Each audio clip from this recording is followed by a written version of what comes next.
Well, happy Monday, everyone. Of course, thank you for spending your afternoon with us. I'm Jurnee Taylor.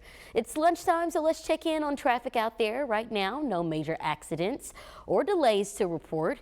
You may experience some stop and go as rush picks up for lunch begins. And if you're getting out on the roads, just remember to always buckle up and be safe. And now a look at weather. Another nice weekend, but we are expecting rain this week, either sometime today or any day this week, right, Nathan? Good afternoon, Jurnee. Yeah, we're starting off the work week with lots of clouds out there. Those clouds are starting to break up in a lot of places, though, and we will see some sunshine for this afternoon. It is warm. It is also on the humid side. Temperatures already into the low 70s in many locations, but where the sun has popped out, it's almost 80 degrees in Texarkana. I talked about the humidity. Look at the dew points. They're climbing into the 60s. That is some tropical air for this time of year, and as that low-level moisture moves in here from the Gulf of Mexico, we do have a few showers trying to develop primarily in southwest Arkansas. There's also some areas of patchy drizzle, but my eye is on what's happening into Texas and Louisiana. You see that cluster of storms in central Louisiana, that's drifting its way to the north. So our chance of showers and storms will be going up throughout the rest of our Monday, especially into south and southeast Arkansas as we take a look at future radar. But you see more showers and storms are expected to develop here in central Arkansas. There's a low risk that we could see a couple storms produce some hail, maybe some gusty winds. I'll have more on that potential and talk about the rest of your work week forecast coming up. All right, Nathan, thank you. New developments as U.S. leaders seek to continue talks over a possible ceasefire in the Israel-led war against Hamas. New reports indicate that Israel has already begun to take steps to comply with the U.S. by endorsing a framework agreement. If approved, that means fighting would be paused for 6 weeks, and we could also see the release of some hostages. Vice President Kamala Harris is meeting with Israeli War Cabinet member Benny Gantz in Washington to discuss matters further. The Supreme Court found themselves somewhere they've never been before. Skylar Henry has more on the unanimous ruling that puts Trump back on the presidential ballot in Colorado. The nation's highest court handed former President Donald Trump a unanimous victory, ruling that Colorado cannot keep him off the ballot for the 2024 presidential election. The rationale here really is we don't want states to be able to do this. At issue was a narrow Colorado Supreme Court decision in a case brought by voters, arguing Trump should be removed from the state's ballots because he committed insurrection on January 6th and was disqualified under Section 3 of the 14th Amendment, which states, "No person shall be a senator or representative in Congress or elector of president and vice president or hold any office who took an oath and then engaged in insurrection." We saw what happened when Donald Trump was on the ballot for president and lost. He refused to concede and ultimately incited a violent insurrection. But during oral arguments in early February, the justices seemed skeptical whether states can use the obscure constitutional provision to kick Trump off the ballot, rather than leaving it up to Congress. The court didn't weigh in on whether January 6th was an insurrection or whether former President Trump engaged in it.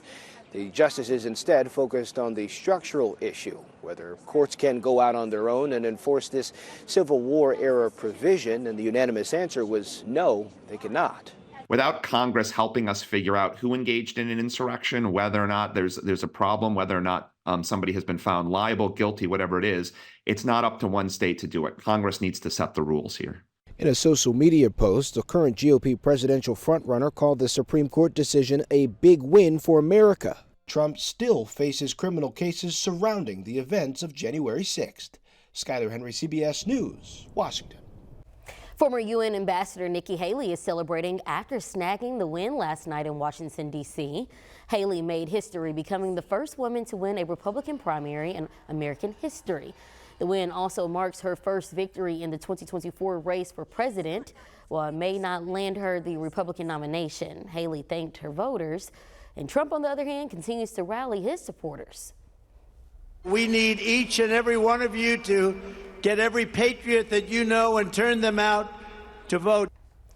New polls show voters are more likely to vote for the former president this November. President Biden will speak to the nation later this week when he gives his State of the Union address on Thursday. Super Tuesday may be tomorrow, but today is your last chance to get out and cast an early ballot.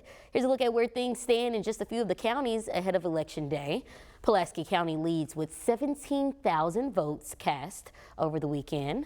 Saline County coming in with almost 8,000 votes, in areas like Faulkner, Jefferson, and Garland counties, each coming in under 7,000. A reminder, polls are open right now until 5 o'clock tonight.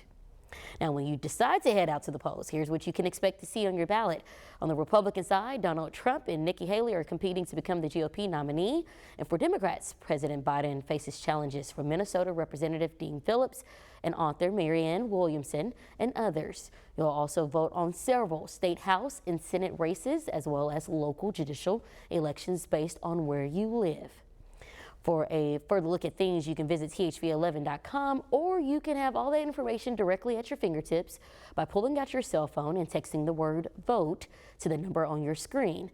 That's 501-376-1111. Well, keeping women and doctors protected is the goal of pro-choice activists who are working to gain enough signatures for an amendment that protects abortions. If given the green light, the amendment would allow the procedure without any restriction through 18 weeks. That would end parts of the ban that went into effect when the Supreme Court overruled Roe versus Wade. Supporters have until July to gather enough signatures before taking the issue to Arkansas voters.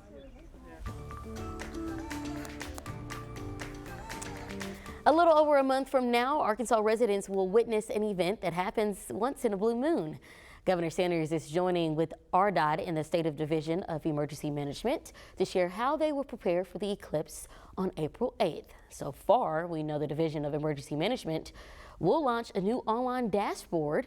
Join us back here tonight at 5 and 6, where we'll bring you the latest from today's press conference. And it may not look like it, but spring is in the air and the flowers are blooming, which means it's the perfect chance for you to check out the Daffodil Festival. If you'll like to witness the beauty, head down to Bigelow, Arkansas to experience the family and kid event.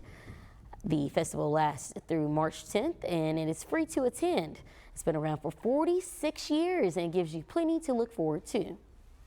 For decades, people have been bringing their families out for photographs. It's great for Easter pictures because of all the beautiful field. For additional information, you can visit the Y Mountain Community Church Facebook page. The cosmetic business is a multi-billion-dollar industry and growing. Coming up, a look at how one woman is making sure the products are more inclusive for everyone. Nathan? And we got lots of clouds out there, Jurnee, for our Monday afternoon, but we will see some peaks of sun. Along with that, scattered showers and storms will move into the state later today, tonight, and stick around into your Tuesday. I'll let you know how much rain we could see and talk about an unsettled weather pattern coming up this week.